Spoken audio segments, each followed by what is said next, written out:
Have you ever wondered why some materials bend without breaking, while others snap under pressure? The secret lies in two fundamental concepts: the elasticity and plasticity that we are going to discuss here today. But first, we need to understand that stress is the measure of an external force acting over the cross-sectional area of an object.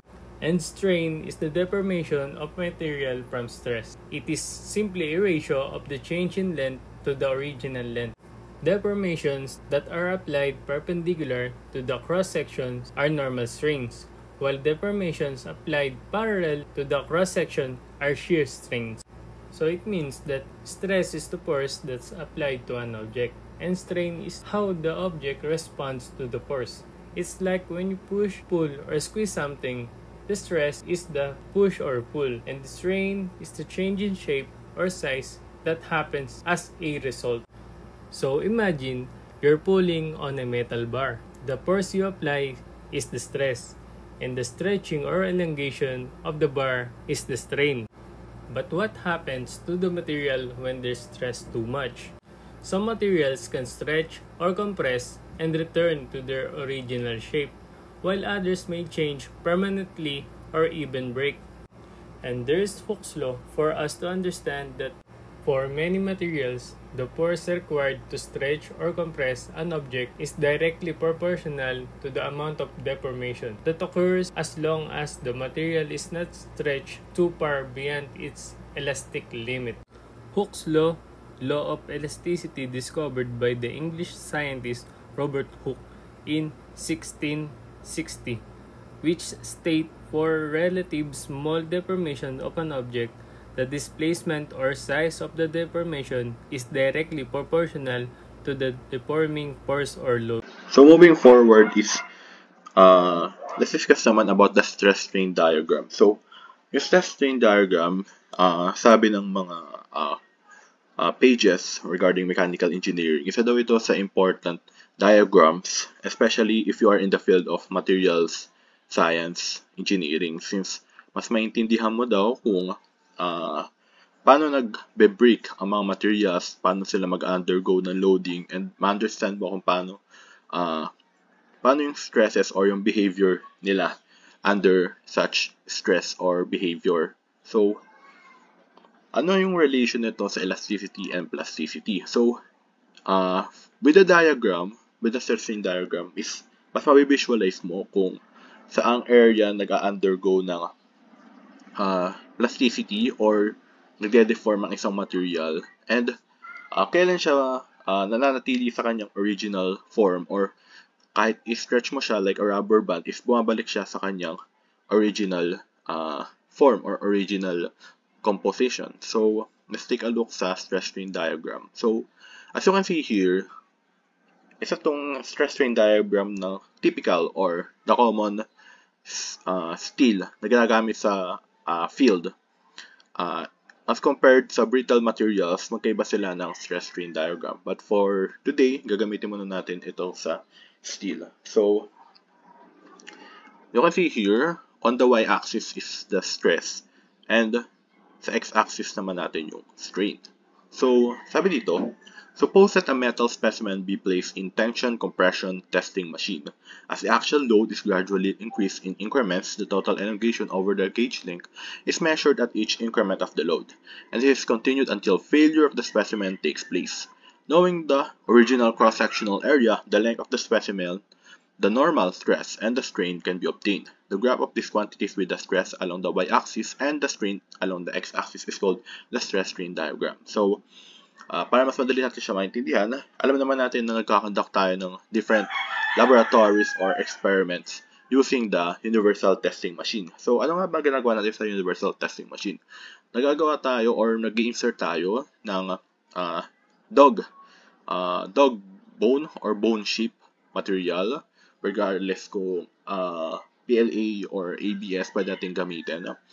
And then we place it on the grip depending kung anong test ang ikakonduct natin. If we want tension, is i-clip natin yung both ends from the top and the bottom.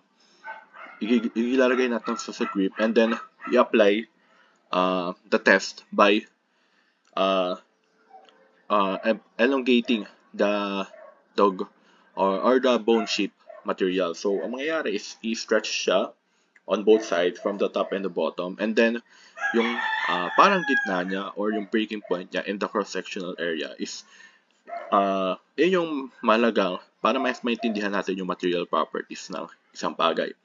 Kasi from there, we will be able to pinpoint kung saan yung yield point niya, kung saan siya mag-break, and ano yung mga material properties na ino-obtain niya, kung gaano siya katagal bago mag-break, and others material properties. So, mahalaga yung cross-sectional area na yun para ma-understand natin yung elasticity and plasticity properties ng isang material. So,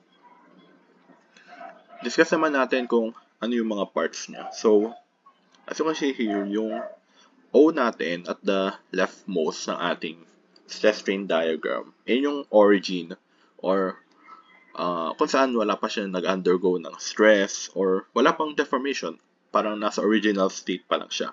Then, yung P or yung proportional limit is meron silang stress and strain linear relationship. So, it follows the Hooke's law. And then, yung slope na yun up to this point is yung Young's modulus.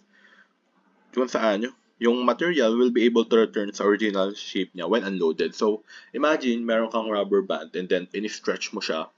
And then, tinanggal mo yung daliri mo from stretching the rubber band is babalik pa rin siya sa kanyang original form regardless kung gaano mo siya katagal or gaano kahaba mo siya undergo ng tension. And then, elastic limit. So, elastic limit is the limit beyond which the material will no longer go back to its original shape when the load is removed. Or, it is the maximum stress that may develop such that there is no permanent or residual deformation when the load is entirely removed. So, pag elastic limit, kung saan yung maximum stress,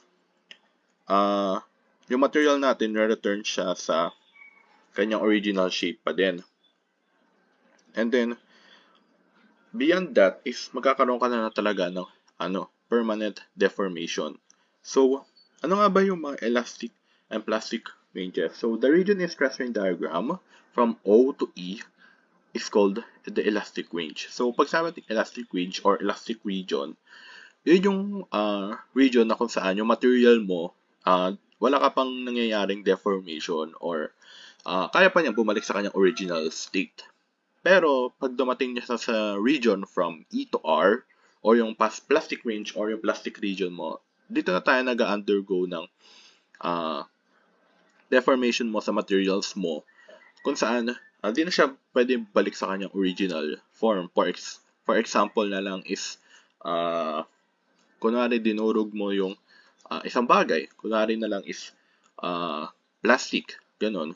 And then, kinompress mo siya, pero, over time naman, is bumabalik siya sa original niya. Yun yung elastic range mo or elastic region. Pero kapag plastic range naman, is, for example na lang is yung isang metal mo, is hinammer down mo siya, and then, tinatry mo siya ibalik sa original form niya, but, it was difficult. That is the time na masasabi mo na bumalik na, nasa plastic range na siya, or nasa plastic region na siya. So, next naman is yung yield point. So, sabi dyan, yield point is the point at which the material will have an appreciable elongation or yielding without any increase in load. So, sa yield point, dito mag-start yung plastic deformation natin. So, yung stress natin dito, mananatili siyang constant. Samantalang yung material mo, nagko-continue siya mag-deform. Pagkatapos ng point mo na yun, yung material mo, di na siya makakabalik sa kanyang original shape kahit i-remove mo yung kanyang stress or yung kanyang load. So, next naman is yung ultimate strength. So, ano ba yung ultimate strength? Sabi dito, the maximum ordinate in the stress strain diagram is the ultimate strength or tensile strength.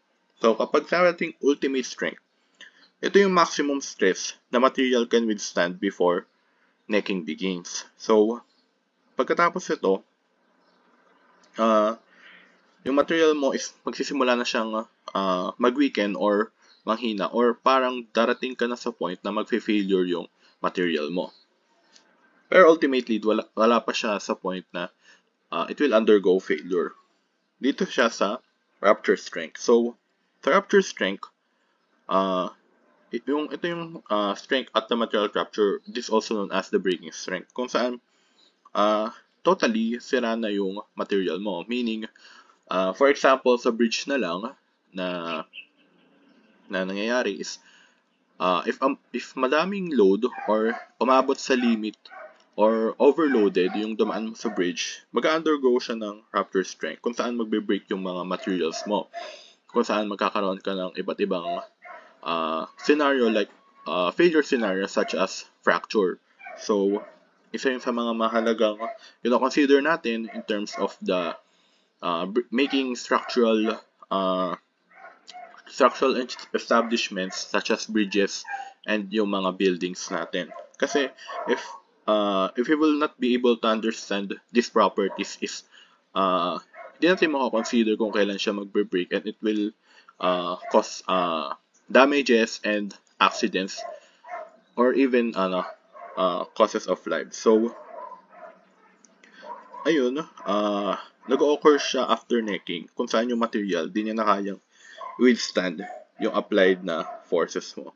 So, ayun, para mas madali nating matandaan, yung shaded region natin sa ating diagram, yun yung tinatawag nating elastic region. And then yung unshaded area naman, kung saan yung, yun yung area kung saan nagarating na siya ng, nag-enter na siya na plastic region or dumating siya sa point na di mo siya ma-return sa kanyang original shape or original design. Elasticity versus plasticity. Elasticity is the ability of an object or material to resume its normal shape after being stretched or compressed. On the other hand, plasticity is the quality of being easily shaped or molded. Deformation is reversible on elastic, unlike deformation is irreversible on plastic. Materials showing elasticity have elastic properties, while materials showing elasticity do not have elastic properties. Materials showing elasticity do not break quickly apart when stretched, while materials showing plasticity breaks apart quickly when stretched. Materials that can reversibly deform to a high extent show elasticity. On the contrary, materials that are either ductile or brittle, when comparatively a small stress is applied, shows plasticity. So, elastic deformation formula. Meron tayong formula ng normal stress equals P or axial force over A na cross-sectional area. Then meron din tayong formula ng strain equals sa deformation over length. So may isa pa tayong formula kay normal stress equals sa Young's modulus times strain. Then pag dinerive yung formula, yung stress magiging P over A equals E. Then yung strain naman magiging deformation over L.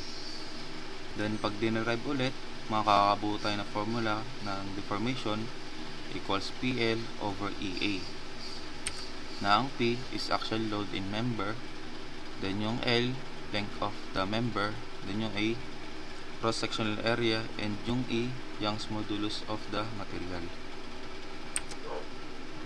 Problem solving. Question. A steel wire 30 feet long, hanging vertically, supports a load of 500 pounds. Neglecting the weight of the wire, determine the required diameter if the stress is not to exceed 20 kSI and the total elongation is not to exceed 0.20 inch. Assume E equals 29 times 10 raised to 6 psi. So the given values, meron tayo actual load na 500 pounds, then yung length 30 feet, then Young's modulus na 29 times 10 raised to 6 psi. Then ang stress natin is 20,000 psi and yung total elongation is 0.20 inch. Solution. based on maximum allowable stress.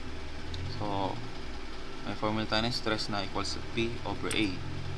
Then, meron tayong 20,000 pounds per square inch sa stress natin. Then, sa actual load, 500 pounds. Then, sa area, 1/4 pi d squared. Ang makuha natin sagot ay 0.1784 inch.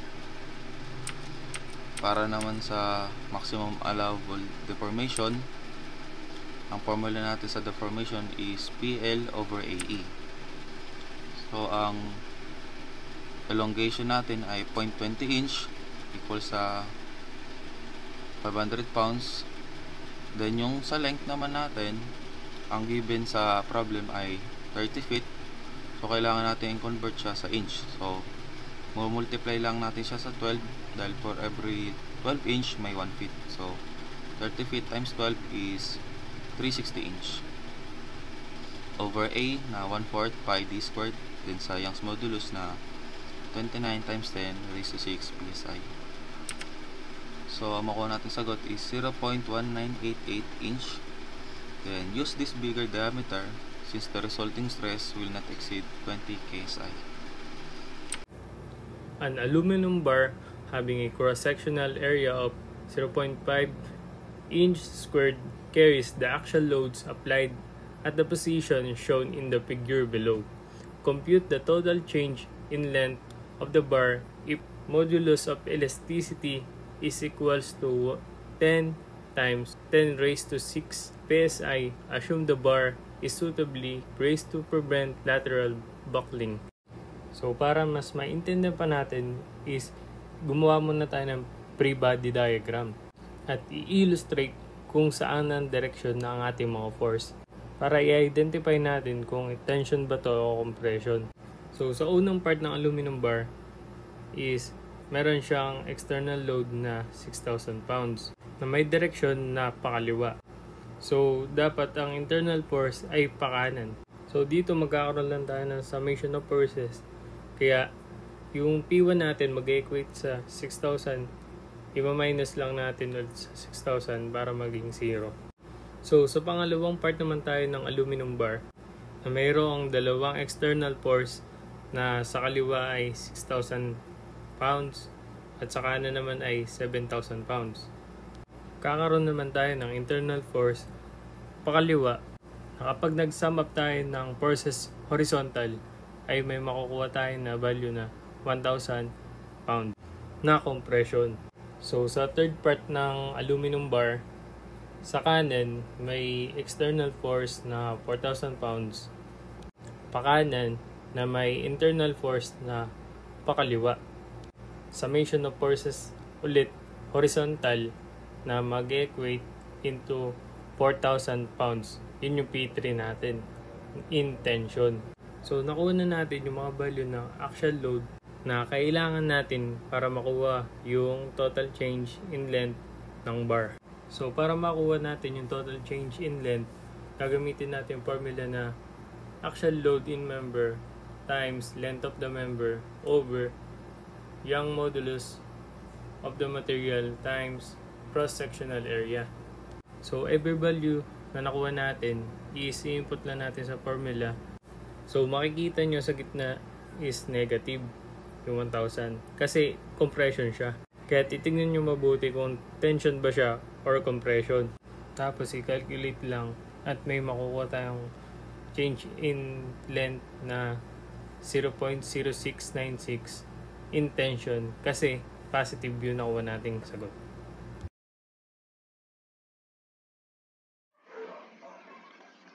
So, let's move forward sa ating next problem. So, sabi dito, a bronze bar is fastened between a steel bar and aluminum bar as shown in the figure below. Actual loads are applied at the positions indicated. Find the largest value of P that will not exceed an overall deformation of 3.0 millimeters or the following stresses. 140 MPa in the steel, 120 MPa in the bronze, and 80 MPa in the aluminum. Assume that the assembly is suitably braced to prevent buckling. Use elasticity at steel at equal to 200 gigapascal, and elasticity at the aluminum at 70 gigapascal, and elasticity of bronze at 83 gigapascal. So, para mas maintindihan natin, let's first understand or draw the free body diagram. So, as you can see here sa steel, meron tayong tension process or meron kang stresses under tension sa ating steel. Then, sa atin namang bronze, as you can see here naman is meron tayong compression region dito sa ating bronze area and tension naman dito sa may steel. And lastly, ito naman sa ating, include natin yung aluminum wherein there's a tension process or tension stresses that are being applied. So, to solve this problem, we must first analyze yung mga stresses, limitations para sa each material. So, paano ba natin malalaman yung stresses, limitation para sa bawat material natin dito? So, for the steel segment, so, using the simple formula na makakuha natin yung stress is equals to force all over the area, since meron nga tayong given na stress and we are also given the area and we are looking for the P or the force, simply use substitution for this to get your P. So substituting the given, so 140 times 480, so we get AP of 67.2 kilonewtons. So sa bronze naman, ganun din yung gagawin natin. Bali, yung bronze mo, using the same formula pa din, substituting the given 120 times 650, we get a 39 kilonewton. And sa aluminum, same process pa din, and we get 12.8 kilonewton. So, pag nakuha na natin ito ng mga forces, and we must also consider yung mga total deformation or yung also consider yung overall deformation na 3.0 millimeters. So, paano ba natin makukuha yung overall deformation? So, based sa allowable deformation, para makuha mo yung overall deformation is i-add mo lang from the steel to the bronze to the aluminum. So, marahil magtataka ka bakit yung sa bronze is negative. That is because bronze undergoes the forces of compression, so that's why it became negative. Unlike sa steel mo and the aluminum, they undergo tension, so that's why kaya sila positive. So, ano nga ba ang formula ng deformation mo? So, the simplest way para maalala mo yung formula sa deformation is FL over AE, or the forces times the length mo over the area and the elasticity. So, given there na overall deformation mo nga na 3.0 millimeters, then using the formula for the steel, substituting the given P multiplied to the 1000 millimeters over 480 millimeters squared multiplied to the 200,000 megapascal minus 2P multiplied to 2000 millimeters over 650 millimeters squared quantity 83,000 MPa plus 2P multiplied to the 1,500 millimeters over 320 millimeters squared quantity 70,000 MPa. So, ang makuha mong P dito is 47.23 kilonewtons. So,